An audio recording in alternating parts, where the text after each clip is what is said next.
गावातील सुंदर नगर या ठिकाणी आपण सर्वांनी मिळून जो काय आज जयंतीचा उत्सव या ठिकाणी साजरा करण्याचा प्रयत्न केला आणि संकल्प केला आणि तो आज या ठिकाणी संपन्न होतोय.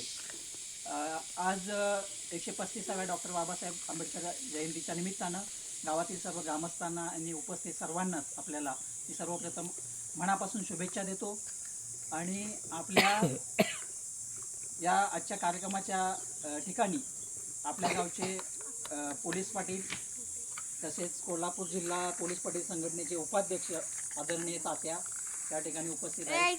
त्यांचं मी स्वागत करतो. त्याचबरोबर या जयंती दिनाच्या कार्यक्रमाचे सदस्य नामदेव दादा बुत्तर हे देखील या ठिकाणी उपस्थित आहेत. त्यांचंही मी स्वागत करतो.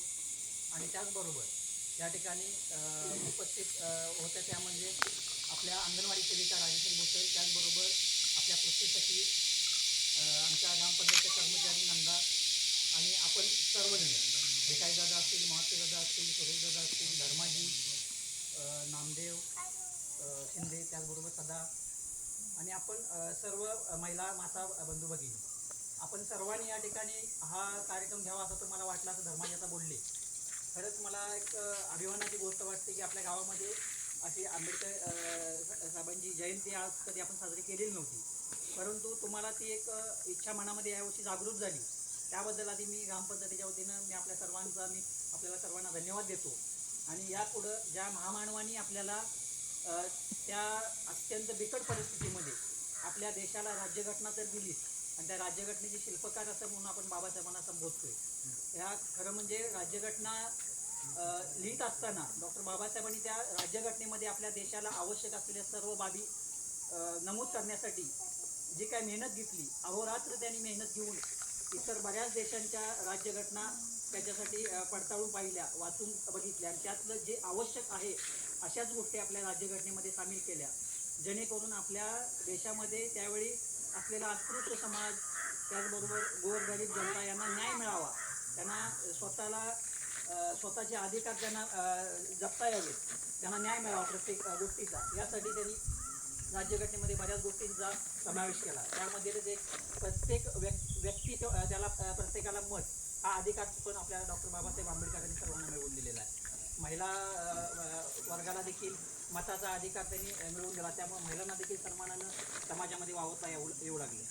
त्याचबरोबर त्यांनी स्वातंत्र्य, समता, बंधुता या तिन्ही तत्वांना आधारित अशी ती राज्यघटना निर्माण केली. आणि धर्मनिरपेक्ष राज्यघटना जगामध्ये सर्वात मोठी आपली राज्यघटना अशी अंमलात आणली. आणि त्याचबरोबर शिका, संघटित व्हा आणि संघर्ष करा असा एक आपला मूलमंत्र आपल्या सर्व भारतीय समाजाला त्यांनी दिला. आणि त्यामुळं जो शिक्षण घेऊन पुढे गेला आहे, वेगवेगळ्या मोठमोठ्या क्षेत्रामध्ये पादाक्रांती केली, मोठमोठ्या पदावरती जे गेलेत मंडळी, त्यांनी खऱ्या अर्थानं बाबासाहेबांनी घालून दिलेली ही तत्व अंमलात आणली आणि आचरणात आणली असं आपल्याला म्हणता येईल. आणि जो शिकलाय, शहाणा झालाय, तो म्हणजे कसं आहे, जो शिकलाय तो गुरगुरल्याशिवाय राहणार नाही. शिक्षण हे वाघिणीचं दूध आहे आणि जो ते पिल तो गुरगुरल्याशिवाय राहणार नाही असं जे बाबासाहेब म्हणायचे, त्याचा अर्थच असा आहे. कारण शिक्षणानंच आपण सज्ञान होतोय. जगामध्ये काय चाललंय, समाजामध्ये काय चाललंय याची माहिती आपल्याला ज्ञात होते. आणि आपल्या सर्वांना आपला संसार सांभाळत असताना, दैनंदिन आपली कामं करत असताना या सर्व गोष्टींची जाणीव करून घेणं किंवा हे ज्ञान मिळवणं आपल्याला शक्य नसतं. आणि आपापल्या परिवारातून जेवढा आपल्याला वेळ ह्या गोष्टींसाठी देता येईल तो पण आपण देण्याचा प्रयत्न केला पाहिजे. आणि समाजामध्ये काय चाललंय, आपण काय अजून चांगलं शिकलं पाहिजे, आपल्या कुटुंबाची उन्नती होण्यासाठी आपण काय केलं पाहिजे, कुठल्या गोष्टी आत्मसात केल्या पाहिजेत. आता ज्या शासनाच्या काही योजना येत असतील त्या योजना तुम्हाला आम्ही माहिती करून देण्यासाठी आम्ही मीडिएटर म्हणून काम करतोय. तुम्ही आम्हाला सर्वांनी त्या ठिकाणी ग्रामपंचायतीच्या ठिकाणी तुम्ही आम्हाला नेमणूक केलेली आहे आपले प्रतिनिधी म्हणून. आणि आमचं केवळ एक सेवक म्हणून काम आहे की ती शासनानं ज्या काही गोष्टी करून सांगतंय की ह्या पद्धतीनं तुमच्या गावातील कुटुंबांना ह्या गोष्टी पोहोचवा, तर ते पोहोचवण्याचं काम आमचं आहे. ते आम्ही प्रामाणिकपणे पार पाडण्याचा प्रयत्न करतोय. आणि त्यामधूनच आपल्याला यावर्षी हे स्टेज या ठिकाणी आम्ही ग्रामपंचायतीच्या वतीनं 15 तालुक्यामधून देण्याचा प्रयत्न केला, जे तुम्हाला अत्यंत गरजेचं होतं. आणि त्यामुळे तुमची ती एक उणीव यावेळी भरून निघाली असं मला वाटतंय. आणि जे काय तुमच्यासाठी आम्हाला करता येईल ग्रामपंचायतीच्या वतीनं ते आम्ही आमचे सर्व समर्थ साथ आम्हाला देणारे सर्व सदस्य मंडळी आहेत, आमच्या उपसरपंच आहेत, त्या सर्वांनीच कधीही जे जे आम्ही निर्णय इथं ग्रामपंचायतमध्ये घेण्याचा प्रयत्न केला त्याच्या अतिशय खंबीरपणानं साथ दिली. आणि त्यामुळं गावामध्ये जी काय थोडीफार विकास कामं छोटी मोठी होत आहेत, ही विकास कामं होण्यासाठी या सर्व आपल्या आपण निवडून दिलेल्या आणि विश्वासानं त्या ठिकाणी माझ्यासोबत कमिटी म्हणून निवडून दिलेल्या सर्व सदस्यांची खंबीरपणानं साथ मला सोबत आहे. त्यामुळं मी काही निर्णय घेऊ शकलो आहे. त्याचबरोबर आपल्या कारखान्याचा कराचा जो विषय होता, ती कराची रक्कम देखील आपल्याला मिळवण्यामध्ये यश आलं. त्यामुळेच आपल्या गावातील ही कामं करण्यासाठी आपल्याला तो निधी खर्च करता येऊ शकतो, हे देखील तुम्हाला सांगणं गरजेचं वाटते. त्यामुळे इथून पुढं आपल्या कारखान्याचा तर वेळेवर मिळत जाईल आणि त्यामधून आपल्या गावामधली जी काही कामं असतील आतापर्यंत दुर्लक्षित राहिली होती, ती कामं करण्यासाठी आम्ही पूर्णपणे प्राधान्य देऊ. त्या ठिकाणी आसगाव झालेलं ग्राउंड, ज्याला आम्ही छत्रपती शिवाजी महाराज स्टेडियम असं नाव आपण ग्रामपंचायतनं दिलेलं आहे, तर हे मैदान आपल्या या वस्तीमधील सर्व मुलांना, आपल्या सर्वांना त्याचा उपयोग व्हावा अशी देखील मी या कार्यक्रमाच्या निमित्तानं आपल्याला अपेक्षा व्यक्त करतो.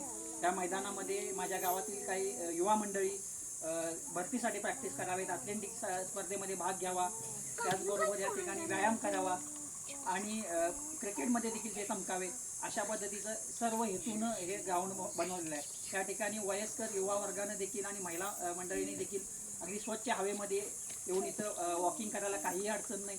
तुम्ही रस्त्याला जाण्यापेक्षा जीव धोक्यात घालून या मैदानात येऊन तुम्ही तुमच्या पायांची पायपीट करू शकताय आणि आपले आरोग्य तंदुरुस्त होऊ शकताय. हा उद्देश देखील डोळ्यासमोर ठेवून हे ग्राउंड आम्ही बनवण्याचा प्रयत्न केलेला आहे.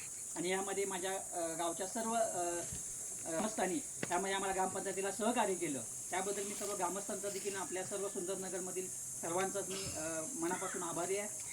आणि या कार्यक्रमाच्या निमित्तानं आपल्या सर्वांना आज हा कार्यक्रम घ्यावा असा वाटला, अशी ती एक इच्छा मनामध्ये जागृत झाली, त्याबद्दल मी तुमचा सर्वांचं कौतुक करतो. आणि खऱ्या अर्थाने यापुढे देखील या ठिकाणी अतिशय चांगल्या पद्धतीने विधायक कार्यक्रम पार पडतील अशी मी कार्यक्रमाच्या निमित्ताने अपेक्षा व्यक्त करतो. आणि माझ्या गावामध्ये जे जे चांगलं असेल ते आपण सर्वांनी घ्यावं आणि जे वाईट असेल ते त्याचा तिरस्कार करावा, ते नाकारावं अशी मी कार्यक्रमाच्या निमित्ताने विनंती करतो. आणि त्याचबरोबर आपण दर रविवारी स्वच्छतेची मोहीम राबवायची असा आपण एक संकल्प ग्रामपंचायतने केलेला आणि सर्वांना आपल्याला सांगितलेला आहे. तर तो सर्वांनी अंमलात आणावा आणि प्रत्येकानं झाडू घेऊन किंवा ते टोपली घेऊन सर्व गाव साफ करायला जाण्यापेक्षा प्रत्येकानं आपल्या सभोवतालचा परिसर स्वच्छ करावा अशी माझी या कार्यक्रमाच्या निमित्तानं आपल्या सर्वांना विनंती आहे. प्रत्येकानं आपला परिसर आणि समोरचं गटर आणि रस्ता साफ केला तर पूर्ण गाव स्वच्छ होण्यापासून आपल्याला कोणीही रोखू शकत नाही. त्यामुळे स्वच्छतेचं महत्त्व आपण सगळ्यांनी समजून घेऊया. आणि यापुढं काही ऐकायला मिळते की भयानक काही आजार रोग वगैरे येऊ शकतात, तर त्याचं आपल्याला जर प्रतिबंध मी माझं 2 शब्द मी पूर्ण करतो. जय हिंद, जय महाराष्ट्र, जय हिंद.